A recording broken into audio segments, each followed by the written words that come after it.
हाय दोस्तों, आपका Ravi S academy में आपका स्वागत है। आज हम आज़ादी का अमृत महोत्सव निबंध पर चर्चा करेंगे, जो बहुत ही चर्चित निबंध है। हमारे माननीय प्रधानमंत्री श्री मोदी जी को द्वारा आज आज़ादी के 75 वर्ष की उपलब्धियों को बताने का प्रयास किया गया है। आइए हम अपने निबंध को शुरू करते हैं।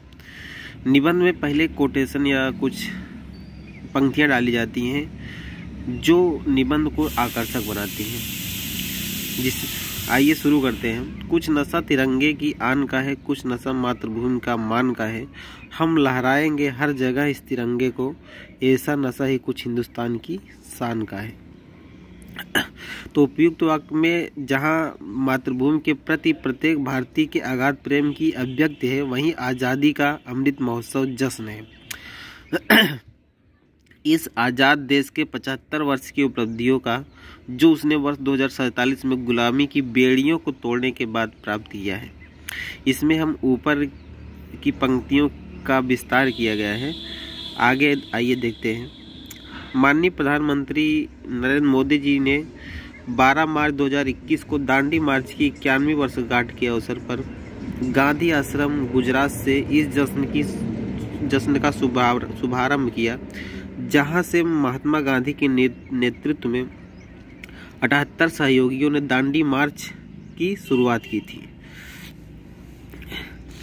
इस त्योहार भारत के 75वें स्वतंत्रता दिवस 15 अगस्त 2022 को उत्सव का रूप देने के लिए 75 सप्ताह पूर्व शुरू किया गया है। यह एक देशव्यापी अभियान है जिसे जन भागीदारी की भावना से जन उत्सव के रूप में मनाया जाएगा, जिसमें अमृत आज़ादी के बलिदान एवं जमाने के विचारों एवं प्रतिज्ञाओं को अभिव्यक्ता जो आत्मनिर्भर भारत के स्वप्न को साकार करके वैश्विक बिरादरी में हमारे तिरंगे की शान बढ़ाएगा।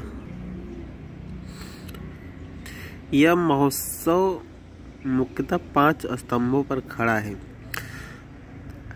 स्तंभ फर्स्ट में हम देखते हैं स्वतंत्रता संग्राम के बाद के 75 वर्षों के संघर्ष एवं चुनौतियों का भार उठाए हुए है। दूसरा है विचारों का प्रतिनिधित्व करता है, जो इस उत्सव के बाद प्रगति के पथ पर ले जाएगा। पिछले 75 वर्षों में देश की उपलब्धियों को दर्शाता है। वर्तमान सरकार द्वारा उठाए गए कदमों की अभिव्यक्ति जो इस देश की दिशा तथा दशा तय करेगा।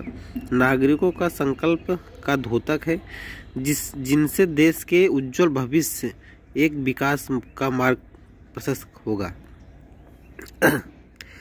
यह त्योहार एक भारत श्रेष्ठ भारत के संकल्पना को पूरा करने के उद्देश्य से विभिन्न राज्यों और केंद्र शासित प्रदेशों के नागरिकों के बीच संबंधों को बेहतर बनाने और एक दूसरे की भाषा सीखने, मूर्त और अमूर्त संस्कृति और विरासत की आपसी समझ को बढ़ावा देने में मदद करेगा। हमारी संस्कृति एक प्रमुख अवयव हमारा इतिहास, जो भारत की विविधता जिसमें भाषा, संस्कृत और धार्मिक क्रियाकलाप समाहित है, जो राष्ट्र की नींव को मजबूत करते हैं। ऐसे गौरवशाली इतिहासों को उजागर करना इस अमृत महोत्सव का एक प्रमुख उद्देश्य। आज़ादी संकल्प अमृत महोत्सव का एक महत्वपूर्ण घटक एवं उद्देश्य है। इसके तहत वर्ष 2047 में भारत अपनी स्वतंत्रता के 100 वर्ष पूरा करेगा और आज़ादी का अमृत महोत्सव अगले 25 वर्षों में भारत के युवाओं में भारत की दृष्टि आकांक्षाओं पर ध्यान केंद्रित करेगा। वहीं यह महोत्सव पिछले 75 वर्षों में भारत के विकास का प्रदर्शन करने वाले स्थानीय तकनीक, स्वास्थ्य देखभाल और शिक्षा सहित विभिन्न क्षेत्रों में किए गए उल्लेखनीय कार्य एवं उपलब्धियों को प्रदर्शित करने में मदद करेगा। इस कार्यक्रम को भारत की संस्कृति और विरासत को उजागर करने और विश्व स्तर पर भारत की विरासत को प्रसिद्ध करने के लिए डिजिटल रूप से साझा और प्रचारित किया जा रहा है। इस आज़ादी के अमृत महोत्सव को मनाने की विषय वस्तु है। यह काफ़ी व्यापक है, जो कि भूत, वर्तमान तथा भविष्य को समाहित किए हुए है।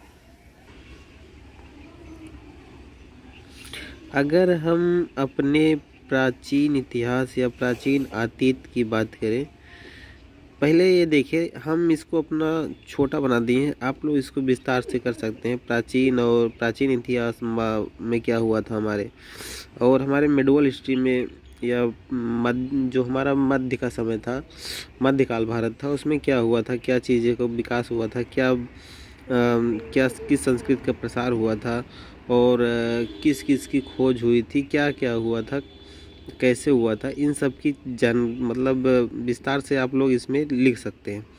और वर्तमान समय की बात करें, वर्तमान समय में जब हम अंग्रेज आए, उस समय विकास क्या हुआ, किस संस्कृति का प्रसार हुआ और किसकी खोज हुई, हमारा उस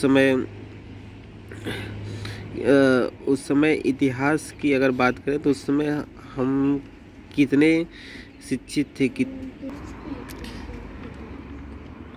अपनी उपलब्धियों को हम वर्तमान में दर्शा सकते हैं, जो जैसे पुनर्जागरण काल, और हमारी संस्कृति क्या थी, हमारा शिक्षा व्यवस्था क्या था, ये सब हम वर्तमान में अपनी दर्शा सकते हैं।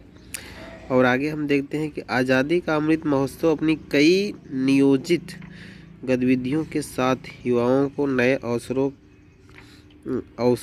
के साथ सशक्त करेगा, लोगों और राज्यों को जोड़ेगा और देश भर में गहन समावेश को बढ़ावा देगा। देश के विभिन्न हिस्सों को वंदे मातरम ट्रेन से जोड़ा जाएगा, साथ ही क्षेत्रीय कला संस्कृति को बढ़ावा देगा। यह अमृत महोत्सव वर्ष 2022 में हमारे 75वें स्वतंत्रता दिवस तक जारी रहेगा, परंतु यह वर्ष 2047 में आने वाले हमारे 100वें स्वतंत्रता दिवस एवं स्वतंत्रता 2 को एक लक्ष्य के रूप में हमारे सामने छोड़ जाएगा। अभी हाल ही में जारी बजट 2022 में हमारे वित्त मंत्री निर्मला सीतारमण द्वारा भविष्य के भारत की बात कही है, जिसमें 25 वर्षों का विजन की बात कही है। ये वही आज़ादी के अमृत महोत्सव अर्थात स्वतंत्रता 2 को एक लक्ष्य के रूप में सामने लाने की बात कही है, जिसमें 25 मतलब 2047 में हमारा जो स्वतंत्रता दिवस आएगा, उसको हम एक विजन के रूप में देखेंगे। अब निर्भर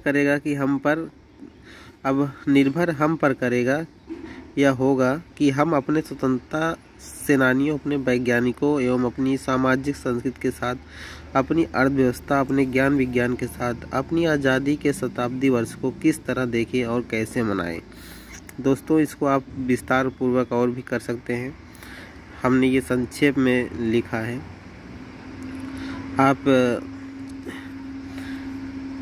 इसको अपनी तरह भी लिख सकते हैं।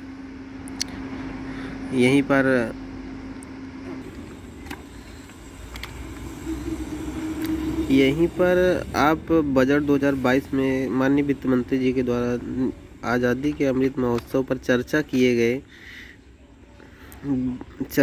गए मतलब लक्ष्य या विजन को भी आप यहीं पर आप दर्शा सकते हैं। तो ये आज़ादी का अमृत महोत्सव पर निबंध समाप्त हुआ। धन्यवाद।